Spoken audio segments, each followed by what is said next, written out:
Dobar dan, poštovani gledatelji. Vi gledate u Fokusu, a mi se danas bavimo Sferakonom, koji ove godine je imao čast i zadovoljstvo ugostiti jednog zbilja posebnog počasnog gosta. Jedino kako ću ga najaviti je tako što ću reći live long and prosper. Mislim da će svi fanovi onda znati o kome je riječ. Hello and welcome to Croatia. It's beautiful to have you here. Eric Stillwell is here with us. Welcome. Thank you. Thank you for having me. And of course, Valentina Đurić. She's here from Croatia, but she's cosplaying this year at Sferakon. So amazing to have you here. Welcome. Hi, thank you. Thank you for having me here. First of all, you have just arrived. Yes. But as I hear, this is not first mentioning of Sferakon in your life. You have heard about it before. Oh, yes, yes, yes. Can we find out how did you find out about Sferakon? I was actually doing a convention in Italy, and the promoter in Italy knows the people here, Ivan, and that's how they connected me to the convention. And last year, the guest of honor was Nicole DeBoer and Lolita Fajo, who I worked with on Star Trek, and I worked with Nicole on a Stephen King series called The Dead Zone. So I knew she was coming. And this year she's in Germany, but she sent me a message and said, "You'll have a great time." So it's possible to hear across Europe and world good things about Sferakon. Yes. You're happy to hear about Yes, that. yes, yes, very much. As a producer of Star Trek, what are the most frequent questions that you get at different conventions and different meetings with fans? People like to ask questions about meeting the actors and working with the actors on the sets. I was a script coordinator on Star Trek The Next Generation, so I worked mostly with the writers on the show and the producers, but I also interacted with the actors from time to time. So I have lots of things to talk about. What do fans want to know most? Which actor captures their attention? Well, it depends on which Star Trek show, because for the original Star Trek now there's only 3 actors still alive, so people are very fond of William Shatner. And on Star Trek The Next Generation, which I worked on, they like Patrick Stewart and Jonathan Frakes, but they love all the actors, and it depends on what's going on at a certain time. Amazing. We will come back to Patrick Stewart. He has really a special meaning in all of SF worlds, especially Star Trek fandom. So amazing, amazing to work with him. Valentina, this is actually a cosplay moment here in our show. It is. What are you cosplaying? I am Chloe Price from a game Life is Strange. I'm not the main character, but I am her best friend. Oh, good to know that she has a best friend. Yeah. And was this bought? Did you make some pieces yourself? Because usually you make some of your usually costumes. I make more complex cosplays. They have a lot of props, a lot of stuff going on. This is more of a casual one.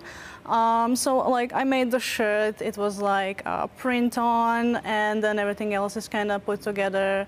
Found the hat she has, the most similar one, and styled the wig. So it's a quick cosplay. And the nose makeup, it's something special. It looks like a bit of contouring. Yeah, I do makeup. I love doing makeup, so I'm trying to do as much as the character, have their features and makeup and contour, so I try to recreate that. So, Eric, you are a part of Starfleet, actually the founder, and it is the biggest and oldest fandom kingdom, if I can call it like that. Yes. 10,000 Trekkies in London. You've managed that. Yes. Quite the number. For a convention at the Royal Albert Hall, yes. That was in 1996, and we did it on the opening weekend of the first movie that the Next Generation cast did, and it was sold out in advance. It was huge, and it was fun. Were there any cosplayers back then? Well, at the Star Trek conventions, there are always people who dress in Star Trek costumes. But in Europe, there's more cosplay from the different genres from all over the world. So I just did a convention in Luxembourg last month, and there were hundreds and hundreds of people doing manga and all the different, I don't even know what it all is, but there was only a few Star Trek people. And which, have you seen, you know, some costume or some cosplayer and you thought, oh my God, this is the best thing I have ever seen? Well, there were some pretty cool ones when I was in Luxembourg. I can't think of it off the top of my head now, but in person, it's very amazing. And I think to myself, it must be very hot inside some of those costumes. Did you see any Spocks, Datas, 7 of 9s? Not here, but in the United States, definitely. I just did a convention in Las Vegas last summer, and there were a lot of, that was dedicated just to Star Trek, so there was a lot of Star Trek costumes, all different characters from all the different shows. I think that a Data or Spock would be good to see. Yes, there was definitely Spocks. The Datas are harder because of the skin. Really beloved one. Yeah, definitely. But they also do interesting things like tribbles, the little furry creatures, or people are all dressed up like a big fur ball. Lots of different creatures from Star Trek. They're creative. Yeah, it is very creative. I love to see fans because they really put in some love and work into putting all of the pieces together. Valentina, you do that too. You're preparing something special for this year's Sferakon. I am. I've been working for the past 2 months on Cassandra from Resident Evil 8 game. And I'm just now finished making sewing the dress and all its little details. I already made the prop for her, which is like a scythe, a sickle maybe even it could be called. So yeah, soon I'll be in her, and I'll also be judging as her other cosplayers at the Sferakon's cosplay competition. Oh, so you're part of the jury? Yeah. You said that with a sigh. Is it a hard thing to do? Is it? I mean, I've been already a judge on few competitions, and when there's a lot of people, you have to like push through, and you have to look a lot of details very quickly. You have limited time, so it's kind of hard, but it is a lot of fun because you get to see all the performances they make, and they're always really cool. I've never seen a cosplay competition. Do they just walk, or do they have to perform something? Well, it depends on the convention. Sometimes they allow you to just have a catwalk, and you can also do a performance if you like, but some require you to have a performance so you can compete. So you have a limited time, you make your sounds, maybe sometimes a background video, and you maybe dance, you maybe have something in mind, maybe recreate a scene that your character does, but you are in the character the whole time and do something fun. Oh, that sounds really like fun. It is. But one more question.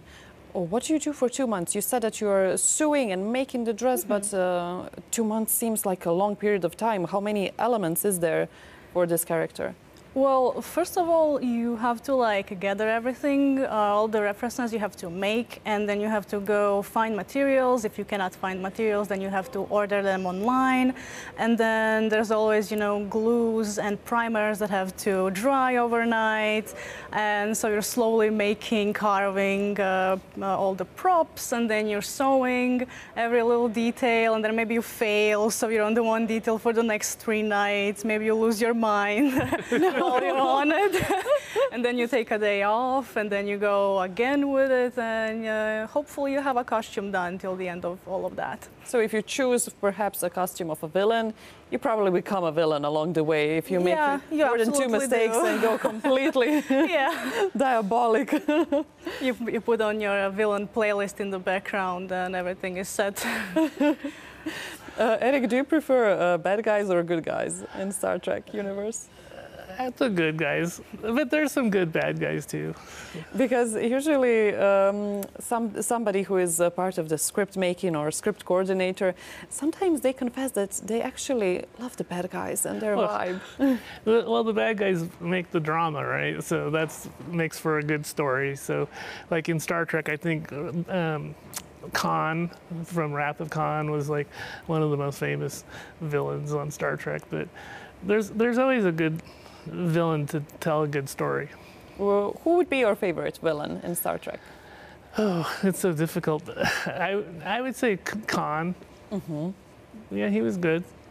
Very good. And what I loved was they brought him back from, he appeared in the original series in the 1960s, and then they brought him back 20 years later, and it was a good story. It was a good story to come back to. Let's go back to the good guys. Okay. Although I heard a good description of Patrick Stewart's character, he's an amazing badass good guy. Would you agree? Yeah, Patrick's great. I liked working with Patrick, and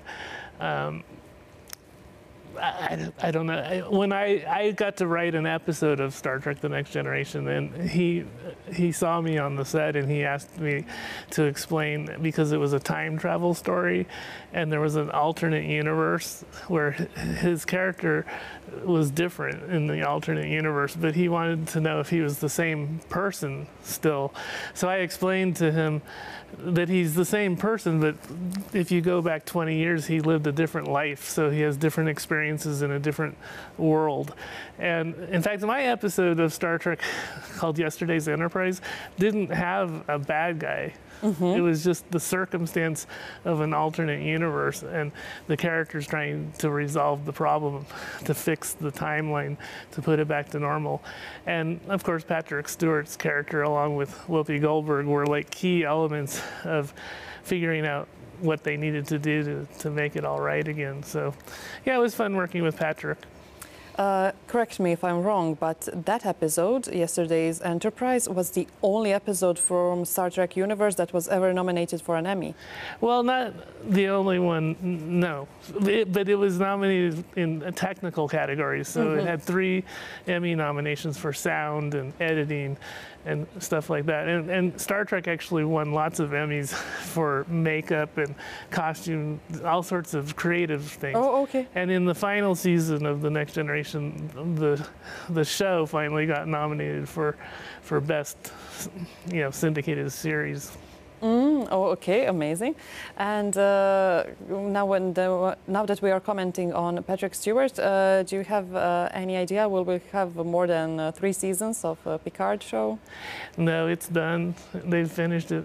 Have they shown it all here? Well, not on this television yet, but okay. I know that fans are watching it on web streams and online platforms. No, there were only 3 seasons, and that's it. It's finished. But they might. The fans would really like a spin-off series with 7 of 9 as the captain of the new Enterprise, and they're calling it Legacy, Star Trek Legacy. So there's a big concerted effort by the Star Trek fans to bring back those characters to do. It wouldn't be Patrick Stewart, but it would be the new characters that they introduced on the show. And I'm sure interesting characters as well. Star Trek had that element of being able to mind boggle us. So yes. Because when we see science fiction, we have many series, books, films, everything, and sometimes it's like good versus evil, and it's all about that eternal fight. But in Star Trek, we had so many questions. What will happen to humanity? What will happen with artificial intelligence? You actually predicted some of the questions that are now. It's true. Yes, and are. Well, Gene Roddenberry, who created this series, was very interested in exploring the human condition, and that's what Star Trek is really about at the core. It's about the human condition and the situation and where we'll be in the future, and I think the shows try to stay true to that. There's 12 different series now since the original Star Trek. And that's a lot of Star Trek. There's over 1,000 episodes of Star Trek now, plus the movies. Yes, everybody who is into science fiction, everybody tells me that there are actually 2 biggest stories ever. It's Star Wars and Star Trek. Yes, it's true. Is it a rivalry or a friendship? I think sometimes it's a rivalry, but most Star Trek fans are also Star Wars fans. I was a huge Star Wars fan when I was 15, because when it came out, it just blew my mind, you know, on the big screen in a movie theater. But I was already a Star Trek fan, but Star Wars made me think about the filmmaking aspects of it, which is the reason I went to Hollywood, and then I was lucky to work on Star Trek. I was a kid and I was a geek, so I loved the data, and Yes. I used to watch Star Trek on TV, this TV, and I would just wait for his scenes.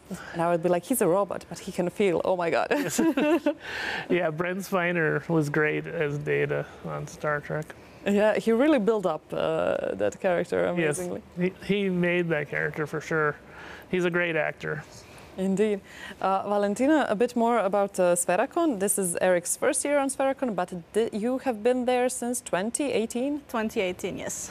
And what have you seen all those years, and what's the best part of Sferakon? Oh, well, as I'm a cosplayer, I spend most of my time on prejudgings and competitions and talking to other cosplayers and getting pictures. But I also have a lot of amazing programs, a lot of quizzes, a lot of games, vendors. They have really everything. So I try to get to all of them. Especially quizzes, and maybe there's even like cosplay presentations and how can you improve some parts of your costumes and costume making process. So I tend to go to those mostly. And it's actually, there is various different genres. We have anime, we have typical science fiction. Yeah, it includes everything like anime, cartoons, science fiction, games, whatever people tend to make presentations or quizzes this time. Sometimes it's like overall, so it really includes everything, and there's always something for everyone. Oh, that's a good invitation. Yes. And is it possible for somebody who is outside of that world to come and see something new, perhaps fall in love with science yeah, fiction? absolutely. I think that like first year I went to Sferakon, I have fallen in love with so many other things that I maybe didn't know existed at the time. So it's amazing for newcomers. Oh, okay, so newcomers, welcome. Eric, what do you hope to see at Sferakon? Well, I hope that I will meet some Star Trek fans. And, Oh, you will for sure. Yes, Trust me, there are many here. Well, in Luxembourg, there were very few. I only met 3. But I had several people come to my panels, and I do PowerPoint presentations of my years of working on Star Trek, and so it's very visual, and people can ask questions, and I'm looking forward to interacting with the fans. Will there be any anecdotes from the sets and from the... Oh, yeah. I love telling anecdotes. Can you share one with us? Well, there was the time I was driving home from work, and I was stopped at a red light in Hollywood, and I accidentally let up on the brake, and my car rolled forward, and it hit a car. Just bump. And I look up, and it's a Jaguar. I'm like, oh, no. I hit someone in a Jaguar, and it was Patrick Stewart. And he got out of his car and he came up to my window and he said, "Eric, you're in big trouble."